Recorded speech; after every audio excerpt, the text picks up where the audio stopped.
Buen día, es un gran placer nuevamente estar compartiendo con ustedes un espacio de aprendizaje mutuo, sobre todo en este ámbito de nuestra red de investigaciones en salud renal y enfermedades crónicas prevalentes. Para dar cumplimiento a la presentación me gustaría primero hablarles acerca del proceso que dio origen a salud renal. Y para ello tenemos que remontarnos hacia el año 1990. En ese momento la nefrología, o lo que llamamos el continente nefrológico, todavía debía ser descubierto, porque teníamos dificultades para conocerlo totalmente, y era la deficiente información que existía y la marcada asimetría entre países. Por eso en el año 1990 nosotros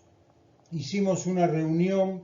de sociedades latinoamericanas y del Caribe en el Congreso Argentino de Nefrología, y allí pudimos discutir qué hacer a ese momento como para tener una posibilidad de conocer la situación real de la nefrología, de los nefrólogos, de la salud de los pacientes que tenían enfermedades renales, etc. Y para ello lo primero que hicimos fue trabajar con un esquema que diseñamos a mano alzada. En ese momento fue una presentación que llamamos Plan de Prevención y Asistencia de la Insuficiencia Renal, PAIR, donde se planteaba una mirada holística de cómo la prevención y la asistencia podía, a su vez, generar una externalidad positiva a nivel del Producto Bruto Interno del país, a nivel de la educación en salud, etc. O sea, planteamos específicamente la necesidad de trabajar en ese aspecto. Es así que se produjo un trabajo muy importante de todas las sociedades que dio origen a este libro que se llamó La Nefrología en Latinoamérica, donde trabajamos con encuestas que habíamos diseñado previamente y que mostraba el umbral de base. Es interesante saber que si hoy leemos este libro, que está disponible en internet, vamos a ver que los objetivos planteados en ese momento realmente no pudieron ser incorporados. Ese libro se presentó en el Congreso Mundial de Nefrología en Argentina en el año 1999, y acá en esta foto vemos como algunos de los referentes más significativos de Latinoamérica estaban analizando las páginas del libro y la producción que se había realizado. ¿Cuáles fueron los otros aportes que nosotros desde Latinoamérica hicimos a nivel internacional? En primer lugar, la conferencia de consenso de KDIGO. En la primera de ellas, en el 2004, nosotros presentamos con el doctor Burgos Calderón una propuesta de modificación a la clasificación y incorporábamos dos variables, además de los estadios. Una era la presión arterial y otra la albuminuria, con los niveles que ustedes pueden detectar en esta diapositiva.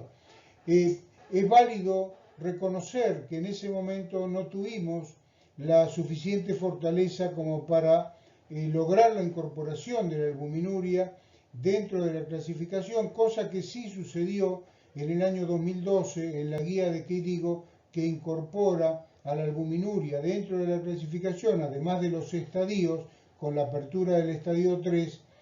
y a partir de ese momento queda ya dentro de los factores de riesgo más importantes a tener en cuenta. Y también presentamos un programa de salud renal que habíamos desarrollado para Argentina, lo cual mostraba también la posibilidad de trabajar en programas de este tipo. En el año 2006, en el grupo de políticas públicas para la conferencia que era para enfermedad renal crónica como un problema global de salud pública, allí el doctor Emanuel Burman, como presidente de la Sociedad Latinoamericana de Nefrología e Hipertensión, pudo presentar lo que habíamos ya avanzado y publicado en el Kidney International en el año 2005, que era un modelo sustentable y sostenible de salud renal como una propuesta latinoamericana. Incorporábamos también la propuesta de clasificación programación y evaluación. ¿Cuáles fueron las actividades, avances y compromisos que los países tomaron? En esta tabla podemos observar que fueron numerosos a partir de los años, a partir del año 1996, con el pronunciamiento de San Juan de Puerto Rico, donde incorporamos por primera vez la conceptualización de salud renal que no existía. Y la reforzamos en la Declaración de Buenos Aires en el año 97, llamada Hacia un nuevo modelo de salud renal en América Latina y el Caribe. En diciembre de 2002 se produce un hito fundamental, que fue la Declaración de Valdivia, donde se plantea el plan de acción para Latinoamérica y el Caribe. Ese plan de acción tenía 4 puntos. Los 3 primeros eran de la nefrología clínica, pero el 4º punto tenía que ver con incorporar el lenguaje de la salud pública para que pudiéramos incorporarnos a los ministerios de salud. Y a partir de allí se produce una avalancha de trabajo, de reuniones, de talleres en los países, entre los cuales menciono a Colombia, que en el año 2004, en diciembre de 2004, firma la Declaración de Bogotá con la participación del Ministerio de Salud, las sociedades de nefrología y otras entidades afines, así como las universidades. Y por último, también quiero remarcar que hubo consecuencias en los países, buenas algunas de ellas, por ejemplo, la cuenta de alto costo que se generó en Colombia con el Fondo Colombiano de Enfermedades de Alto Costo, dependiente del Ministerio de Salud y Protección Social y el Ministerio de Hacienda y Crédito Público. En el año 2008 realizamos la cumbre de Antigua en Guatemala con representantes de la Organización Panamericana de la Salud, representantes de las enfermedades crónicas no transmisibles del Ministerio de Salud, los seguros sociales, la Sociedad Internacional de Nefrología, la Latinoamericana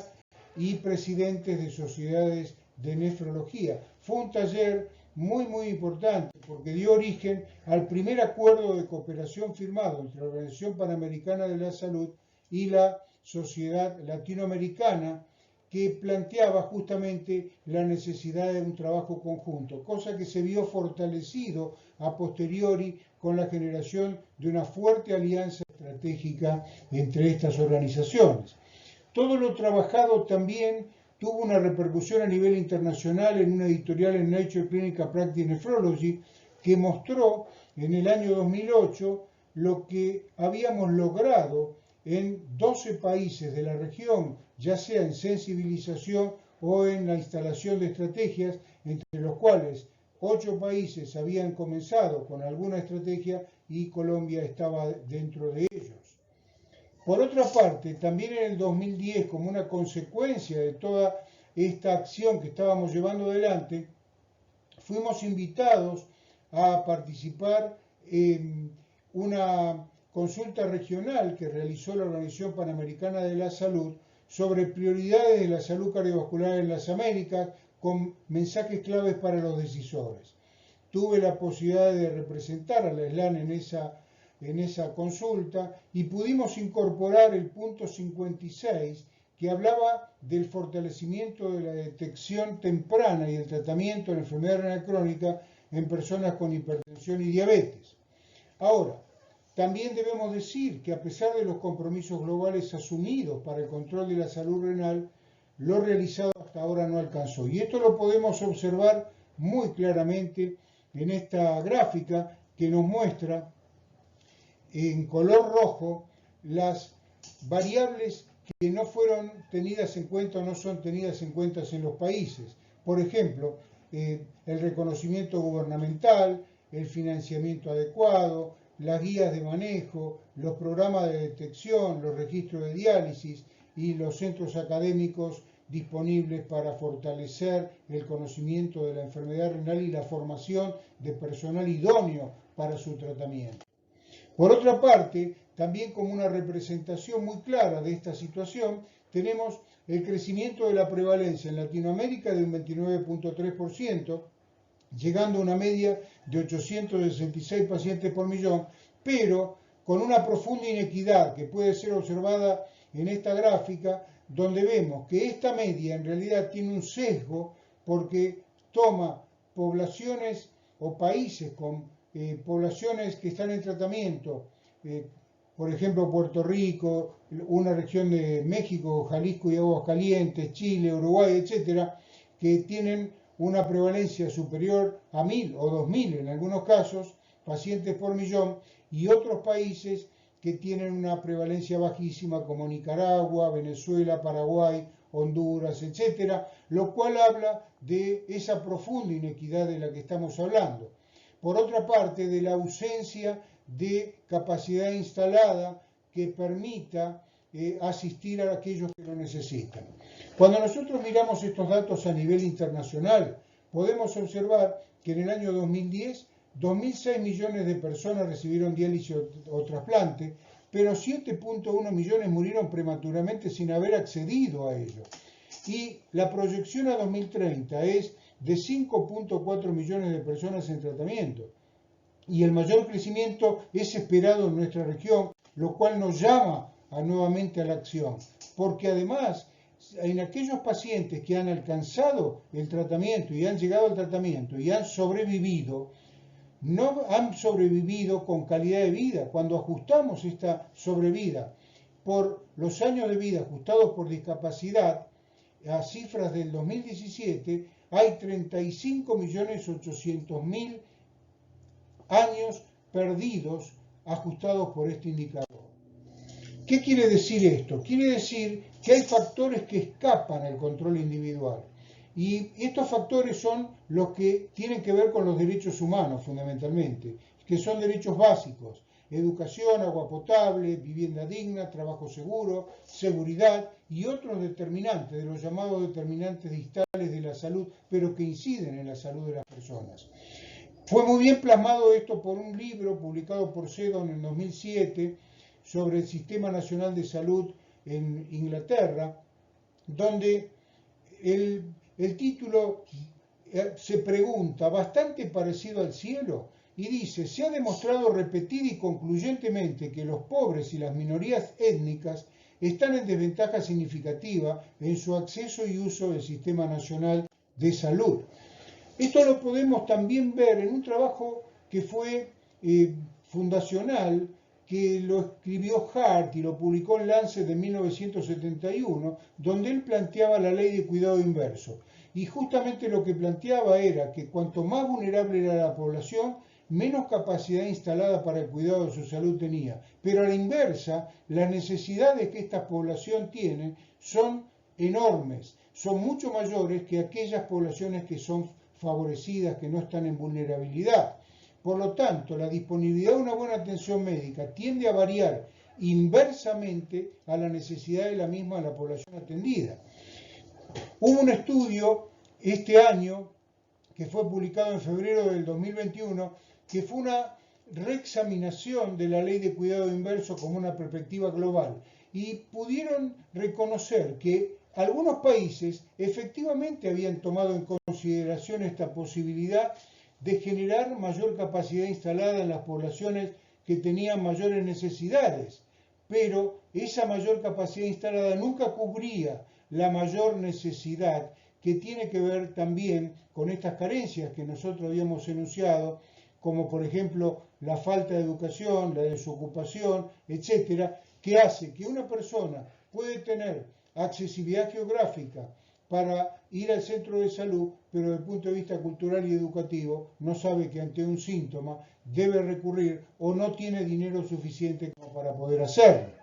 Entonces, ya podemos decir que la persistencia de inequidad en América Latina y el Caribe es constante. Esto ha dado origen a algunas situaciones de enfermedad, como por ejemplo la epidemia de enfermedad renal crónica en comunidades agrícolas de Centroamérica. Y una cosa muy interesante también, que fue detectado por la Sociedad Colombiana de Nefrología con sus estudios de pueblos indígenas en Colombia. Colombia tiene 102 pueblos indígenas, sobre un total de 826 que tiene América Latina. O sea que es el país que más pueblos indígenas tiene. Y se realizó en marzo de 2019 la primera jornada de prevención de enfermedad renal en comunidades indígenas, con una tarea excepcional por parte de los nefrólogos de Colombia y pertenecientes a la Sociedad Colombiana de Nefrología, que trabajaron en terreno, y ese trabajo en terreno sobre 16 pueblos originarios pudo determinar que el 52% de los participantes consideraba que el acceso al control de la salud era difícil o muy difícil. El 32.7% no había visitado a un médico en los últimos años. El 17.1% tampoco había asistido a revisación médica en los últimos años y solo el 1.6% había logrado acceder a una medicina especializada. Cuando nosotros miramos estos datos que la CEPAL acaba de publicar hace muy poco tiempo sobre 18 países, hablando de pobreza y pobreza extrema según área de residencia, edad, condición étnico-racial y condición de actividad, observamos lo siguiente. Primero, la población rural, los niños de 0 a 14 años, los indígenas y los desocupados tienen un porcentaje enorme de pobreza. Pero cuando miramos la pobreza extrema graficado en color beige, observamos que se superponen estos valores a las mismas poblaciones y realmente la población rural, la población indígena, pero también los niños de 0 a 14 años, y esto realmente nos debe llamar a la acción de manera inmediata, porque es el futuro de Latinoamérica que está viviendo en este momento en esta situación de pobreza o pobreza extrema. En el año 2008, con el doctor Gustavo Aroca Martínez, publicamos este libro que intentó desafiar a la inequidad de Latinoamérica, propiciando una estrategia de compra masiva de medicamentos e insumos a través del Fondo Estratégico de la OPS. Y realmente debemos reconocer que muchas de las propuestas que incorporadas allí no fueron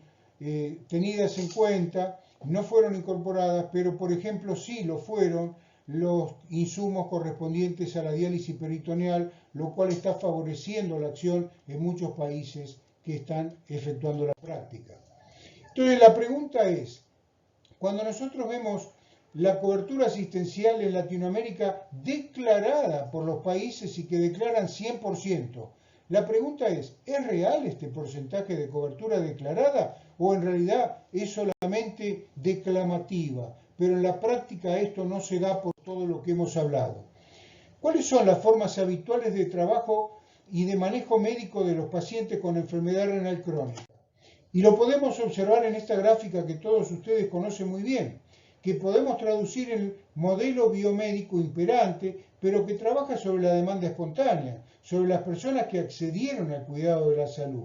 Y allí tenemos el continuo que ya conocemos de el daño, disminución de la filtración, enfermedad renal, los tratamientos y la sobrevida o trasplante renal o muerte, o algunos que abandonan también su tratamiento. Pero este modelo biomédico deja invisibles a montones de personas que no tuvieron posibilidad de acceso. Y esto es lo que justifica la enfermedad renal crónica de comunidades agrícolas, los indígenas y las minorías étnicas. También es cierto que se está trabajando con inteligencia artificial y, por ejemplo, la informática en salud está generando una visión de 360 grados de la salud del paciente con monitoreo de inteligencia artificial, alertas y participación. Pero el centro es el paciente y estos datos generados por el paciente, por el prestador, las transacciones financieras ocurridas, qué grado de cobertura tiene, salud y bienestar, la estructura social de su hábitat, etc., se limitan siempre a la demanda espontánea. O sea, no avanzan mucho más allá, no genera una apertura este trabajo a aquellos que no han llegado a la consulta médica. Y cuando esto lo traducimos en lenguaje informático, podemos ver que esto solamente ocupa 0.4 terabytes del total de terabytes que pueden ser disponibles.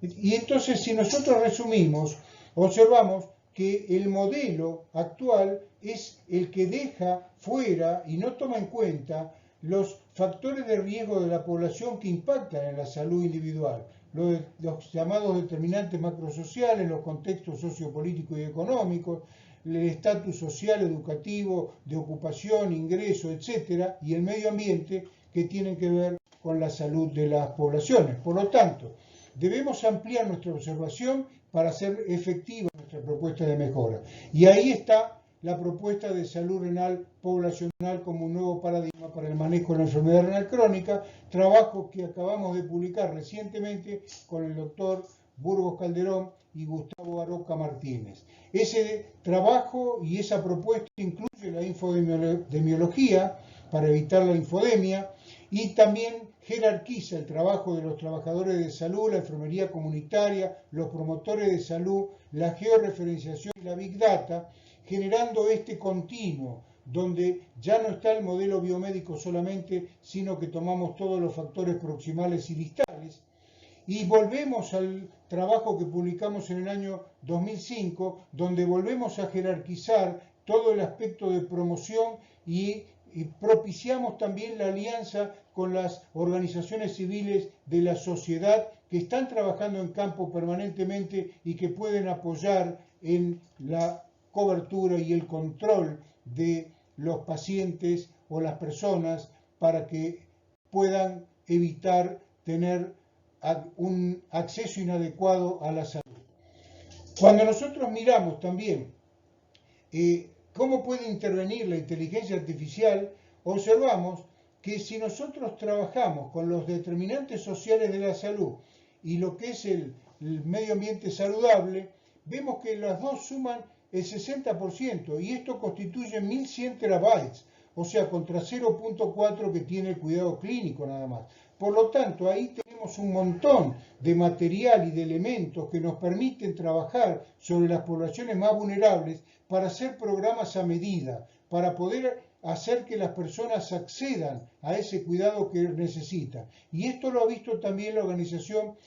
Mundial de la Salud, donde en su consejo directivo del 2019 habla de una línea de acción estratégica cuarto, innovación, integración y convergencia, y habla de la Big Data. Y la Big Data genera datos que provienen de distintas fuentes que ya están disponibles en los países. Y que cuando trabajamos con esto, como está publicado en este trabajo de la reforma del sistema de salud en Estados Unidos,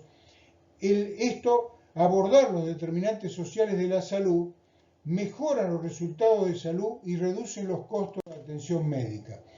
Por lo tanto, este editorial que publicamos en la revista colombiana de Nefrología, titulado El modelo biomédico a la salud renal poblacional, un cambio paradigmático imprescindible, es necesario hacerlo. Para esto es necesario también cambiar un poco desde el punto de vista de la competencia técnica, que no es suficiente solamente la competencia técnica, sino que hay que generar nuevos liderazgos resonantes, generar alianzas estratégicas y trabajar en el desarrollo de las competencias genéricas transversales, porque los planes solo son buenas intenciones a menos que se degeneren de inmediato en trabajo duro, como decía Peter Drucker. Y nuestro trabajo duro deberá ser la de implementar una salud renal poblacional que dé respuesta a las verdaderas necesidades de las personas en cualquier lugar en la que habiten. Muchas gracias.